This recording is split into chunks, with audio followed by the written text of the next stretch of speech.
Lukas 16. Dan Yesus berkata kepada murid-muridnya, ada seorang kaya yang mempunyai seorang bendahara. Kepadanya disampaikan tuduhan bahwa bendaharanya itu mengambilkan miliknya. Ayat 2.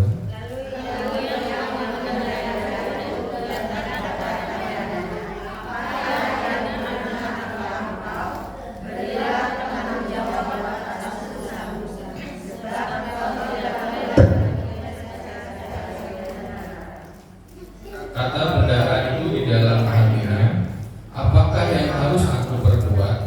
Tuanku memecat aku dari jabatanku sebagai bendahara, mencangkul aku tidak dapat, mengemis aku malu.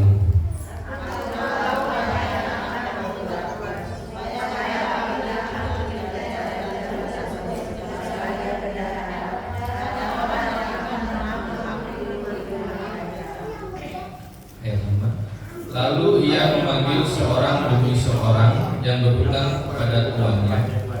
Katanya kepada yang pertama, berapakah hutangmu kepada tuanku?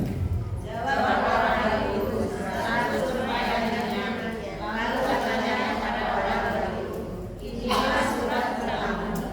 Duluan dan dua surat hutang lain silakan Kemudian ia berkata kepada yang kedua, dan berapakah hutangmu? Jawab orang itu, 100 pikul gandum. Katanya kepada orang itu, inilah surat hutangmu, buatlah surat hutang lain 80 pikul.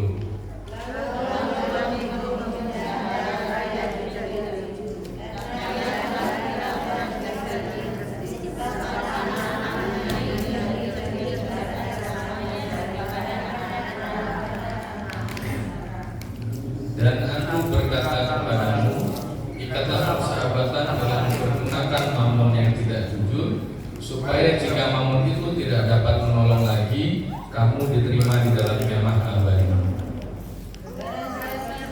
Cukup sampai 9 menit. Nanti kalau ada waktu baru kita lanjut ya. Karena ini kita baru mencoba kalau diskusi atau berbagi begini waktunya panjang. Kita usahakan berapa menit? Ya 40 lah mungkin ya. Nanti kita ingatkan aja jangan terlalu malam. Saudara, ketika kita menyimak ini, saudara bingung nggak sih sama perikop ini? Jadi ada seorang yang kaya, punya tangan kanan, punya bendahara. Dia tahu ini bendaharanya nggak jujur. Dia ngomong, besok kamu saya pecat minggu depan. Nah bendaharanya, waduh saya nyangkul nggak bisa, mau ngemis malu kata bendaharanya. Akhirnya dia tahu, oh si A itu punya utang sama bosku. Aku datang ke sana, utangmu berapa? 100 tempayan minyak. Udah nih surat utangnya tak lunasi, bikin yang baru 80 aja, 20-nya tak gratis. Tapi malah dipuji sama tuannya. Dia tahu ayat berapa tadi? Yang ayat 8. Lalu tuan itu memuji bendahara yang tidak jujur itu. Dipuji ayat 8 karena sudah cerdik. Saudara punya bayangan nggak perikop ini gimana? Ada yang mau ini berbagi? Silakan. Ada yang salah nggak dengan ini, dengan apa perikop ini? Saudara pernah mendengar perikop ini belum sebelumnya? Pernah mendengar?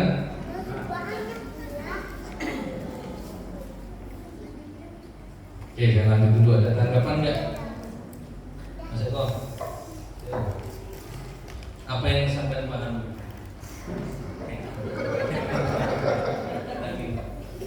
Yang saya pahamin, bendahara orang kaya ini punya tangan kanan ini tidak jujur kepada yang diutangin. Nah yang diutangin itu gak usah balikin semua supaya saya bisa berteman sama yang saya utangin. Ada yang lain? Sebetulnya kata kuncinya ada di minyak sama di gandum itu saudara. Kita baca dulu ya. Kita baca ayat yang kelima ya. Ayat yang keenam. Berapakah hutangmu kepada tuanku? 100 tempayan minyak. Minyak ini apa saudara artinya? Minyak ini artinya urapan saudara. Keluaran pasal 30 ayat 27 ya. Itu peralatan bait suci itu harus diminyaki. Terus gandum itu bicara apa? Gandum itu bicara kebutuhan pokok. Jadi sebenarnya bendahara yang nggak jujur itu siapa, Bapak Ibu? Ini kan judulnya apa? Perumpamaan tentang bendahara yang tidak. Bapak Ibu ngerti nggak sih? Kita ini sebenarnya masing-masing kita ini bendaharanya Tuhan. Jadi bendahara yang nggak jujur itu saya dan saudara sebetulnya. Jadi dari kecil kita ini pegang uang, itu seringkali kita itu salah memakai. Tuan kita itu nyuruhnya, kamu harus pakai ini untuk yang berkaitan sama penginjilan, sama urapan minyak tadi untuk mengurapi peralatan bait suci, maksudnya untuk penginjilan. Terus ini untuk gandum juga, ini kalau ada orang susah ini harus kamu kasih ke orang susah itu. Nah kita tuh bendaharanya Tuhan. Nah kita tuh terbiasa nggak jujur, dari dulu kita pakai yang mungkin buat saya aja lah. Nah terus kita tuh mau dipecat. Karena kita mau dipecat, kita sadar buru-buru. Nanti kalau saya dipecat, kan ada yang terima saya. Kalau saya ngurangin utangnya orang. Jadi ini sebetulnya pertobatan. Jadi saya datang ke orang yang butuh gandum, saya kasih gandum. Padahal uang untuk ngasih gandum bukan uang saya, uangnya Tuhan saya. Bapak Ibu maksud di sini ya? Jadi uang yang saudara punya di kantong saudara, di bank saudara, di rumah saudara, dimanapun uang yang saudara punya itu kan sebetulnya bukan uang kita, benar nggak? Uang siapa? Uangnya Tuhan Yesus kan. Nah makanya kalau ayat ini saudara, saya ambil dulu. Nah ayat 12 nih.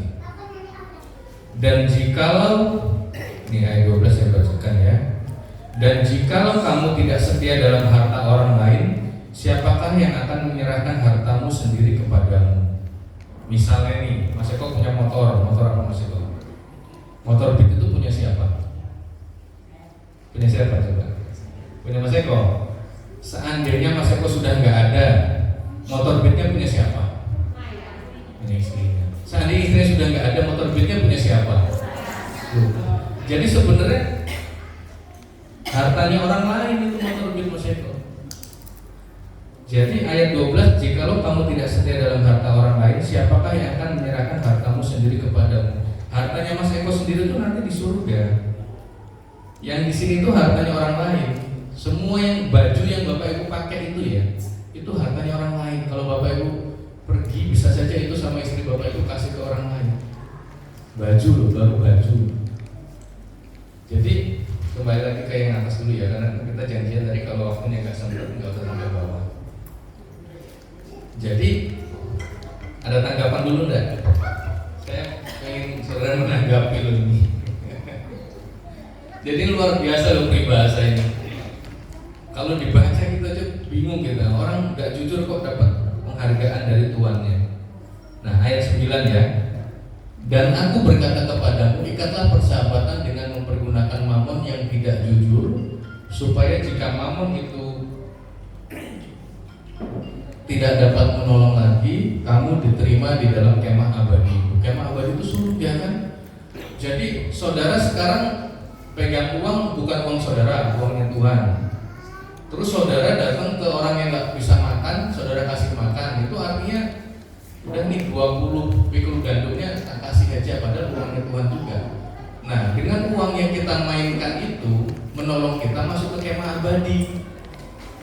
Maksud nggak sih itu saudara?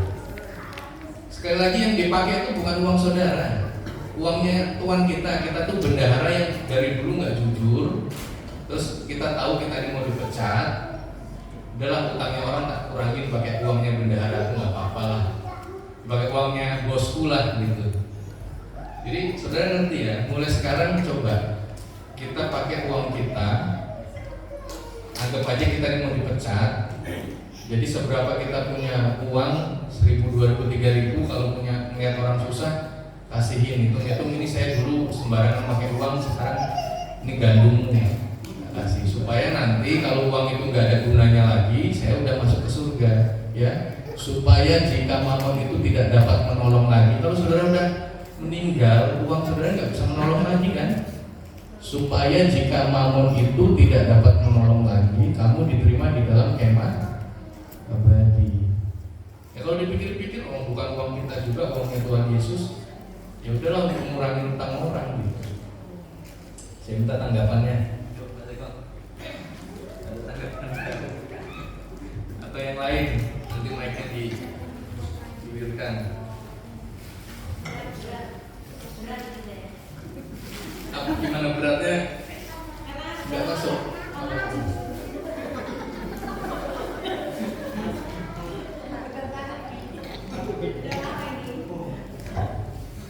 Tidak ada yang mau kasih tanggapan, silakan. Ini menarik sekali jadi pokok ini. Saudara cari artinya di Google, saya nyari bolak-balik nggak ketemu saudara. Ketemunya kalau waktu saya nanya dosen saya baru saya mengerti.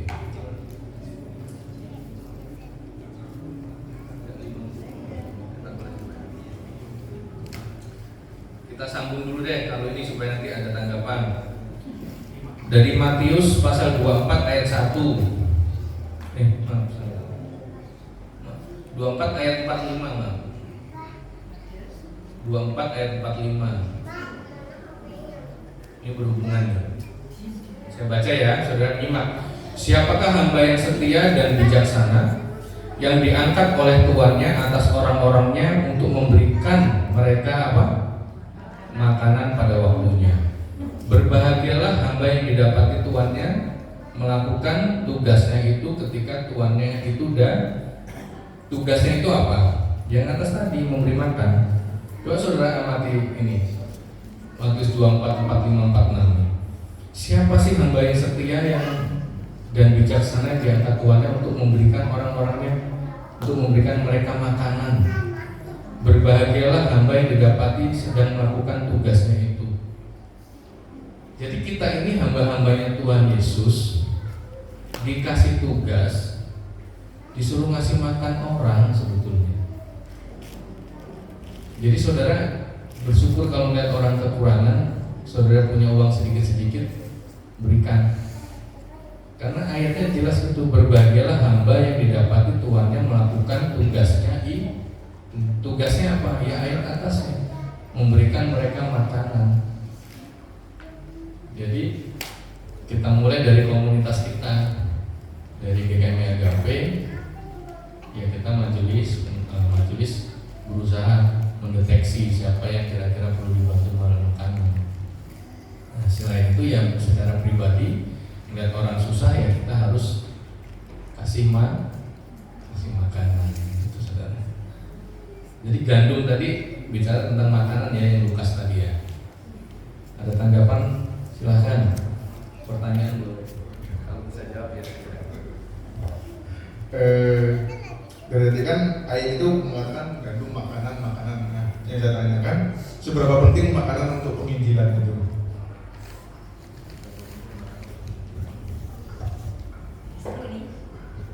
Ada yang mau menanggapi dulu, silahkan. Ya biasanya kita mau beli itu kadang berpikir iman nanti kita beli kita di surga ada, tapi firman Tuhan mengatakan di mana kamu di situ ada itu. Ya, betul.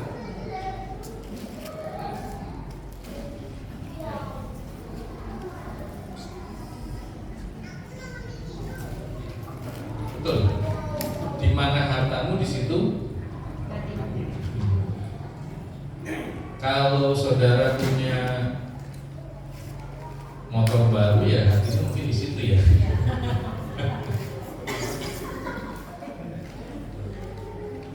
Tapi gini Mas Eko, pertanyaan bagus. Seberapa penting makanan untuk penginjilan? Sekarang saudara bayangkan kalau saudara kelaparan, terus Mas Eko memberitakan Injil, apa yang ada di pikiran saudara? Gak masuk. Emosi. Tapi kalau saudara masih nggak setuju sama yang Mas Eko sampaikan, tapi dia bawa makanan enak, saudara nanggung-nanggung mungkin. Iya. Dan di perjanjian lama saudara, Yusuf itu ngasih makan. Satu orang Israel itu dikasih makan sama Yusuf, benar nggak? Perjanjian baru Tuhan Yesus ngasih makan 5.000 orang sama 4.000 orang. Terus setelah Pentakosta, Paulus yang 3.000 orang bertobat itu makan bersama. Jadi memang penting, makanan itu penting. Ya penting Mas Edo. Ya seberapa pentingnya tadi kan belum dijawab. Ya penting sekali, kalau lapar nggak masuk. Iya, benar nggak masuk. Buka mulut, buka hati. Kan banyak ayatnya itu yang bilang kalau saudaramu kedinginan terus kamu bilang pergilah aku mendoakanmu, itu nggak ada gunanya. Lebih baik pakaiin baju hangat gitu kan. Terus yang lapar kamu doa supaya Tuhan memberkati, nggak ada gunanya. Lebih baik kamu kasih roti ke orang yang kelaparan itu. Saya lupa ayatnya tapi ada. Silakan ada yang mau menanggapi atau mau mengomentari. Bagus seperti Pak Ari tadi, silakan. Yang lain.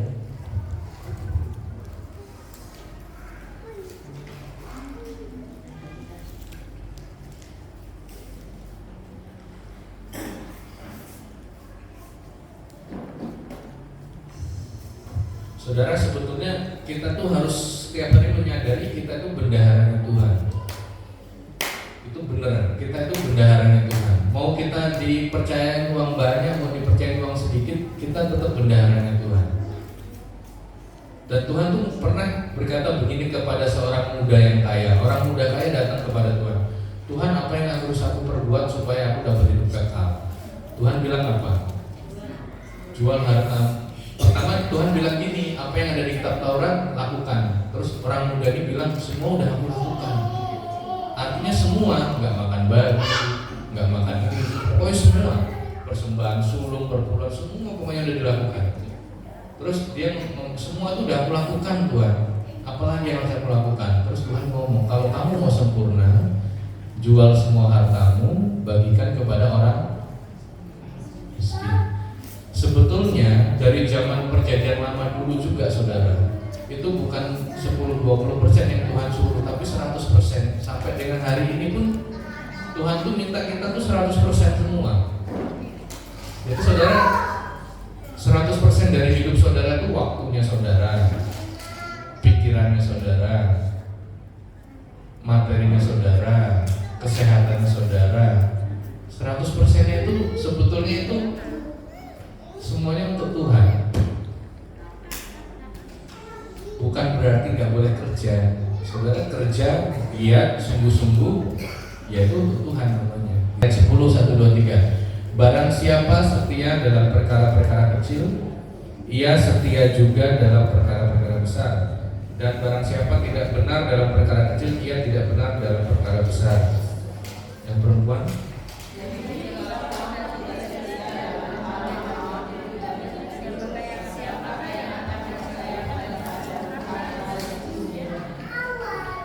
Dan jikalau kamu tidak setia dalam harta orang lain, siapakah yang akan menyerahkan hartamu sendiri kepadamu? 13.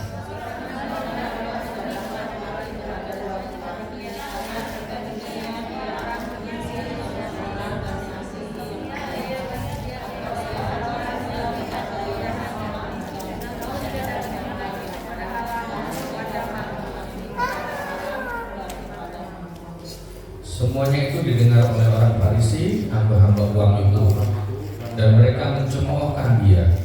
Lalu ia berkata kepada mereka, kamu membenarkan diri di hadapan orang, tetapi Allah mengetahui hatimu, sebab apa yang dikagumi manusia dibenci oleh Allah. 16.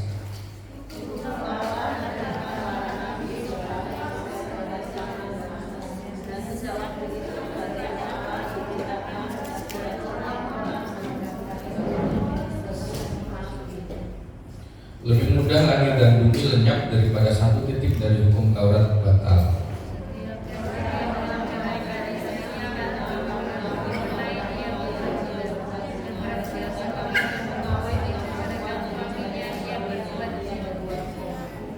Perkara kecil, perkara besar.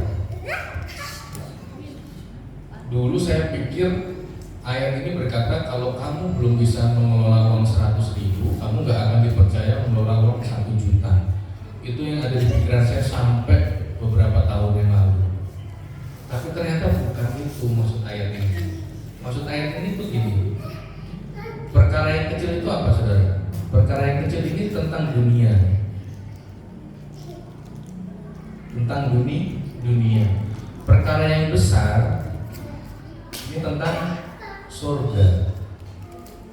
Maksudnya tuh gitu. Jadi siapa yang mau mempercayakan surga kalau di dunia ini aja kita nggak setia sama perkara-perkara dunia? Maksudnya tuh itu sebetulnya ya. Jadi kembali lagi ke gandum sama ke minyak tadi. Kita ini bendaharanya Tuhan. Kita sering pakai uangnya Tuhan bukan ke gandum, bukan ke orang susah untuk dikasih makan, bukan juga ke minyak untuk penginjilan, tapi untuk kita sendiri. Ya kita mau dipecat, buru-buru lah kita kasih makan orang susah. Buru-buru kita mau dipecat, buru-buru lah kita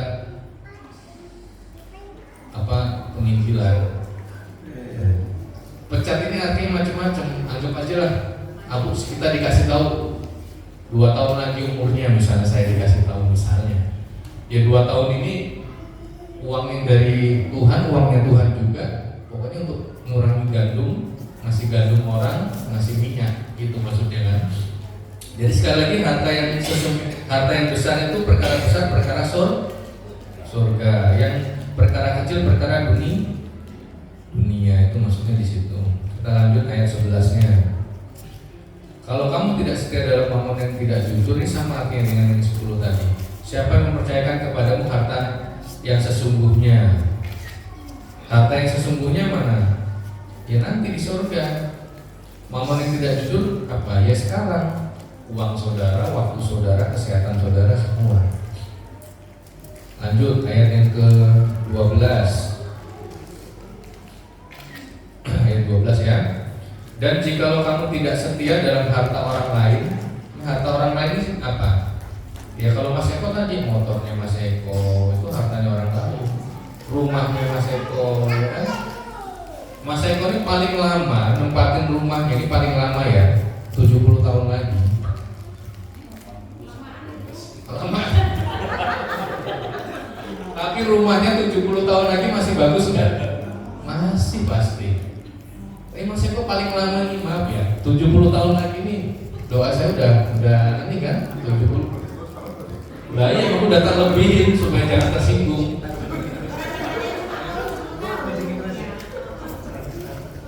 Paling lama 70 tahun di rumah itu dari sekarang ya. Jadi setelah 70 tahun itu jadi hartanya orang untuk rumah itu. Ya, jadi harta orang lain. Jadi ayat 12 tuh. Jika kamu tidak setia dalam harta orang lain, jadi Mas Eko urus rumahnya orang lain itu dia nyapuin rumah orang lain sebetulnya. Siapakah yang akan menyerahkan hartamu sendiri kepadamu? Hartanya Mas Eko mana? Ya kalau Mas Eko setia sama rumahnya itu, dia urus, terus dia juga ngasih gandum ke orang, uangnya untuk beli minyak, untuk penginjilan, nanti dapat harta yang untuk Mas Eko sendiri. Masih makan Pak Yus ya kan? Ini saudara.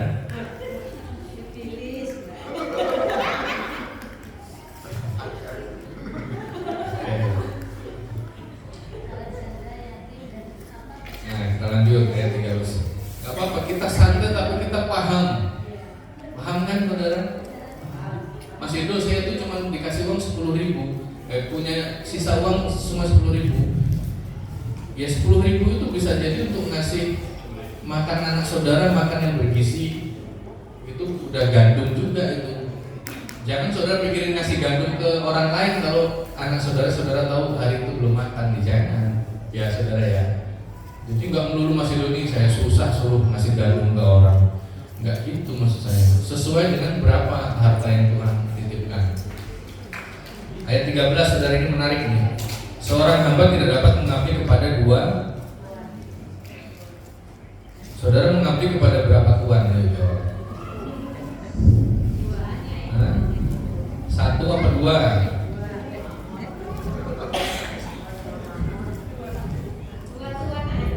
Dua tuan.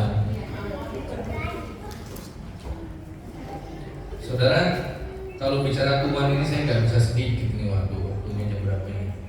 Jam 8. Oke. Lanjut. Karena kalau bicara Tuhan, wah ini menyangkut keselamatan kita. Ini saudara, Roma 10 ayat 9. Sebab jika kamu mengaku dengan mulutmu bahwa Yesus adalah Tuhan dan percaya dalam hatimu, seterusnya, maka kamu akan diselamatkan.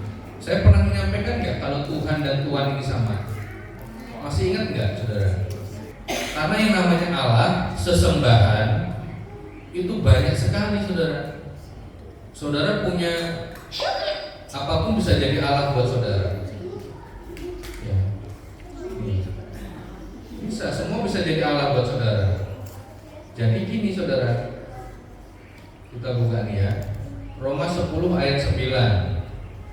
Sebab jika kamu mengaku dengan mulutmu bahwa Yesus adalah apa? Tuhan. Tuhan ini kalau kita klik artinya kurios. Kurios ini sama dengan tadi kamu tidak bisa mengabdi kepada dua Tuhan tadi. Lukas 16 ayat berapa ya? Dua Tuhan tadi. Ayat berapa ya? 13. Ini penting sekali, saudara, harus ingat-ingat seumur hidup saudara ini, supaya paradigma kita betul. Seorang hamba tidak bisa mengabdi kepada dua Tuhan. Tuhan ini kita klik ya, Tuhan, kelihatan nggak Tuhan ini? Kalau Tuhan yang kita klik 2962 kita klik kurios. Terus tadi Roma 10 ayat 9, jika kamu mengaku dengan mulutmu bahwa Yesus adalah Tuhan, Tuhan yang kita klik kurios. Jadi Tuhan dan Tuhan itu sama. Saya ulangi lagi, Tuhan dan Tuhan itu sama. Itu dulu saya tidak cerita sejarahnya supaya nggak lama. Jadi yang membuat saudara dan saya selamat itu kalau kita mengaku Yesus itu sebagai Tuhan kita. Yesus jadi Tuhan kita. Kalau Yesus itu Tuhan, berarti kita hamba. Nah, terus apa nggak boleh mengaku Yesus itu Allah, Mas Ido? Boleh, tetapi percuma saudara mengaku Yesus itu Allah kalau tidak menjadikan Yesus sebagai Tuhan saudara. Saudara maksud nggak? Jadi mana lebih penting, Yesus sebagai Tuhan apa sebagai Allah? Yang paling penting Tuhan.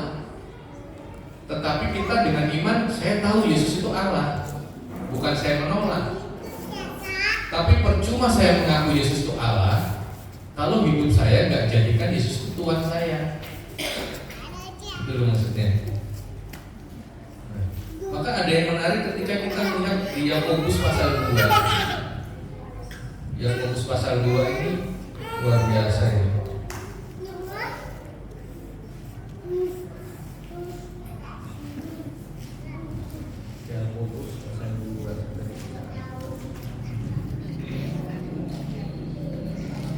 Ayat 17 yang kita baca. Demikian juga halnya dengan iman. Jika iman itu tidak disertai perbuatan, maka iman itu mati. Tapi mungkin ada berkata, padamu ada iman, padaku ada perbuatan. Tunjukkanlah kepadaku imanmu itu tanpa perbuatan, aku akan menunjukkan kepadamu imanku dari perbuatan-perbuatanku. Ayat 19. Engkau percaya hanya ada satu Allah saja, itu baik.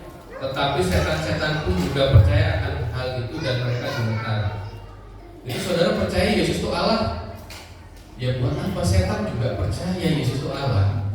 Tapi setan tidak menjadikan Yesus itu Tuhannya, tidak menjadikan Yesus itu Tuhannya. Ayat 20, hai manusia yang bebal, maukah engkau mengakui sekarang bahwa iman tanpa perbuatan kosong?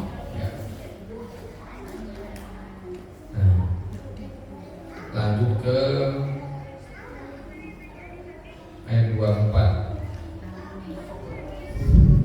Nah ini saudara, ini yang seringkali bertentangan sama Roma. Roma bilang apa? Kamu dibenarkan bukan karena perbuatanmu, tetapi karena iman. Tapi Yakobus 2 ayat 24 gimana saudara? Jadi kamu lihat bahwa manusia dibenarkan karena perbuatan-perbuatannya dan bukan hanya karena hati-hati di sini. Jangan sedikit-sedikit saya tuh punya iman Yesus itu Allah. Saya punya iman Yesus itu Allah. Tapi perbuatan kita itu loh yang menentukan kita itu menganggap Yesus itu Tuhan apa enggak. Kalau kita hidup menganggap Yesus itu Tuhan, maka nanti pada akhir zaman Wahyu 21 ayat 6 dan 7, semuanya telah terjadi. Aku adalah Alfa dan Omega, yang awal dan yang akhir. Terus ayat 7, barang siapa menang, ia akan memperoleh semuanya ini, dan aku akan menjadi Allahnya, dan ia akan menjadi anakku. Jadi kalau kita hidup jadi hambanya Yesus sungguh-sungguh, mengasihi, mengampuni, memberkati, tidak menyimpan dendam, ya, mengunjungi orang sakit, pokoknya semua yang Tuhan mau kita lakukan, nanti Tuhan sendiri yang mengaku sebagai Allah kita. Ini saudara, ayat 7, siapa yang menang, aku akan menjadi Allahnya. Saudara mau nggak Allah yang mengaku, ini anakku nih, aku Allahnya Bapak Ekonomi? Mau nggak kok kakek begitu? Seneng banget kan? Supaya bisa begitu bagaimana? Ya, kita jadikan Yesus Tuhannya kita.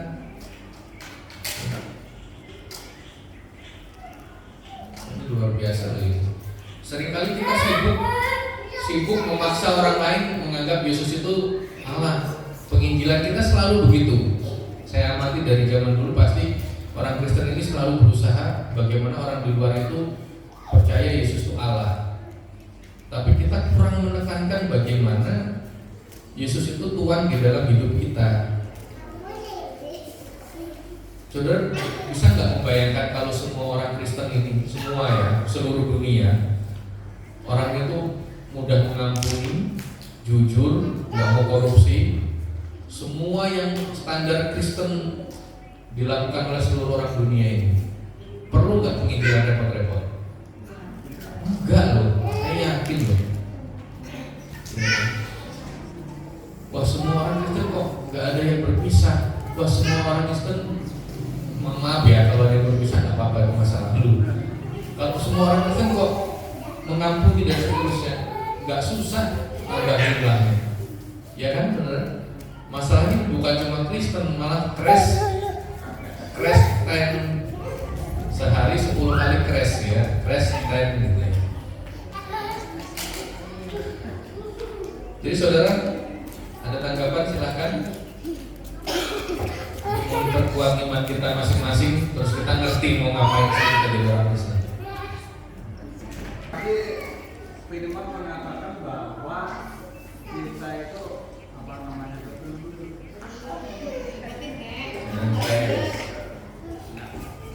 orang biasa kalau doa kita ya, kita manggil Bapak gitu ya, sama Tuhan. Nah, kakek itu berpikir Tuhan sama Bapak itu deketan mana itu? Kita kan sama panggil Tuhan kan kita hamba, tapi kalau kita panggil Bapak berarti kita anak. Nah itu deketan mana gitu? Ya, pasti deketan anak. Lah kakek gimana maksudnya? Maksud kakek gitu. Kita kan panggil Yesus itu sebagai Tuhan, kita sebagai hamba. Tapi kalau kita sering itu ya, ya Bapak gitu ya, berarti kita anak itu loh. Kita bandingannya Tuhan sama Bapak deketan mana gitu? Deketan anak ke Bapak. Bapak itu aja. Ya itu betul. Jadi memang di Alkitab kita banyak gambaran, ada hamba dan Tuhan, anak dan Bapak, mempelai laki mempelai perempuan. Sebetulnya kalau saya pribadi, saya punya urutan seperti ini kayak. Jadi pada awalnya seperti bangsa Mesir itu, mereka itu kan sebetulnya budak. Maka dimulai dari ibadahnya itu, yang tadinya sebagai budak. Ya budak itu, akhodah itu kan ibadah. Akhodah ini kan ibadah, artinya. Ini kata dasarnya itu dari ebed. Ebed itu pakai abed, mas abed ya, bukan Albert. Kalau Albert, Ebed itu artinya hamba. Jadi orang Mesir itu ngerti, saya tadinya tuh hambanya Firaun, sekarang saya jadi hambanya Yehova. Jadi arti ibadah itu jadi hamba. Nah, nanti kalau kita sudah dewasa, namanya akhir balik, dari hamba menjadi anak-anak yang akhir balik. Jadi untuk kita manggil Bapa itu ada di Galatia, kita harus akhir balik dulu dari hukum dunia, harus terima Roh Kudus, terus hidup dalam status sebagai anak. Jadi nggak sembarangan lagi. Ya kalau Allah begitu luar biasanya, masa anaknya sembarangan sih? Enggak kan? Berbahagialah orang-orang yang membawa damai, karena mereka akan disebut anak-anak Allah. Kalau mereka nggak membawa damai, disebut anak siapa? Nah sekarang pertanyaannya, kita ini membawa damai apa enggak? Kan itu salah satu indikatornya. Jadi dari hamba dulu, terus nanti jadi anak. Setelah jadi anak, masuk masa akhir balik, masuk menjadi mempelai. Kita ini mempelai perempuan, Kristus itu mempelai laki-lakinya. Kita menunggu dia datang. Gitu. Jadi apakah kalau artinya saya masih sebagai hamba, saya nggak bisa jadi mempelai? Nggak begitu juga. Kita hidup tetap jadi hamba Yesus Tuhannya, sekaligus kita mempersiapkan diri, saya ini mempelai loh, menunggu Yesus datang, kedatangan Yesus gitu.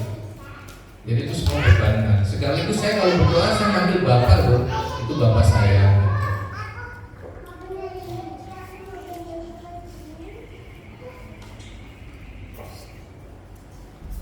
Ada tanggapan silakan.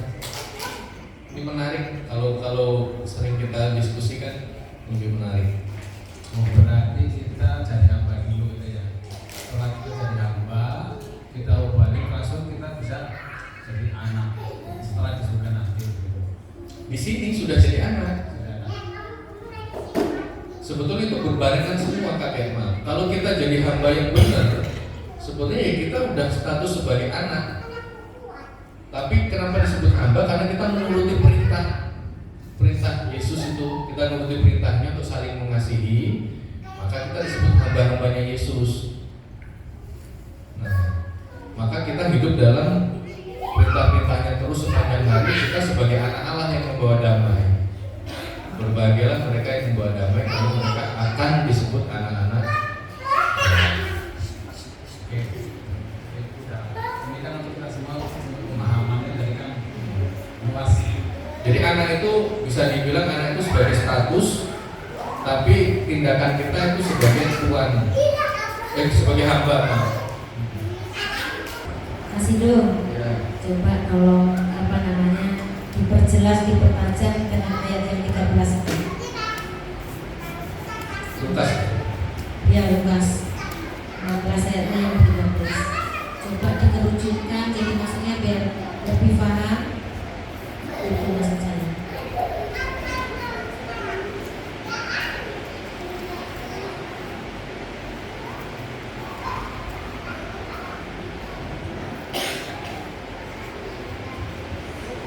Kalau yang ada di bayangan Bapak Ibu gimana? Mengabdi kepada dua Tuhan itu gimana?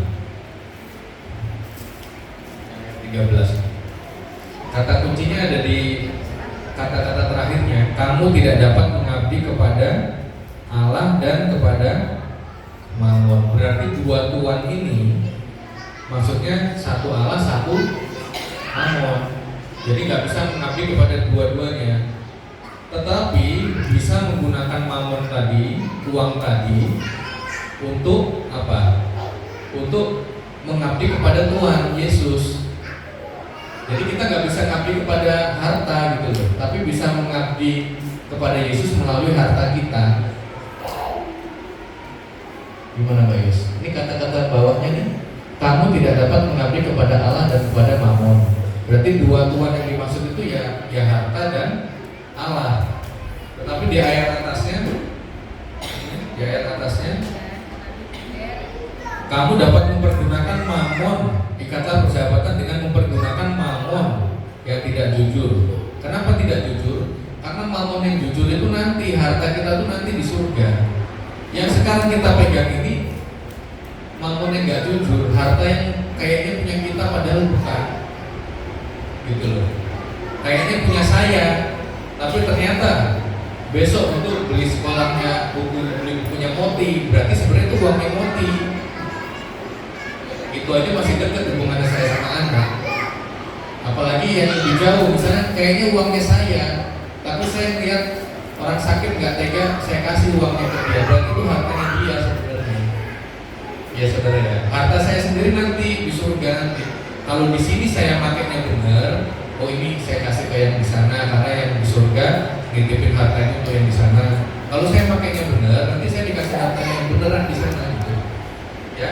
Ayat 9 kita ulang lagi, ikatlah persahabatan dengan mempergunakan mamon yang tidak jujur, supaya jika mamon itu tidak dapat menolong lagi, kamu diterima di dalam kemah abadi. Nanti kalau hartanya sudah nggak bisa nolong saudara, saudara sudah di bawah peti, ya di bawah peti, saudara nggak bisa ditolong lagi sama mamon itu, saudara udah dapat kemah.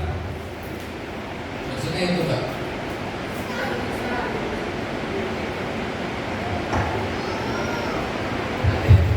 Terima kasih. Jelas ya. Jadi mengabdinya kepada Tuhan Yesus, tapi menggunakan mamon. Kalau mengabdi kepada Tuhan, berarti ngabdi kepada Yesus, ngabdi juga kepada mamon, itu nggak boleh. Harus kepada Yesus, tapi mamonnya dipakai. Di ayat tertentu ada yang dikatakan bahwa muliakanlah Tuhan dengan hartamu. Terima kasih.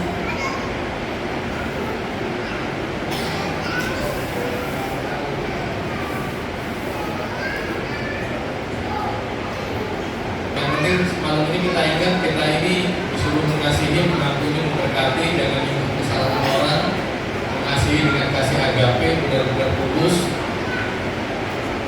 Minta tolong Tuhan, pasti Tuhan mampukan. Amin ya. Amin.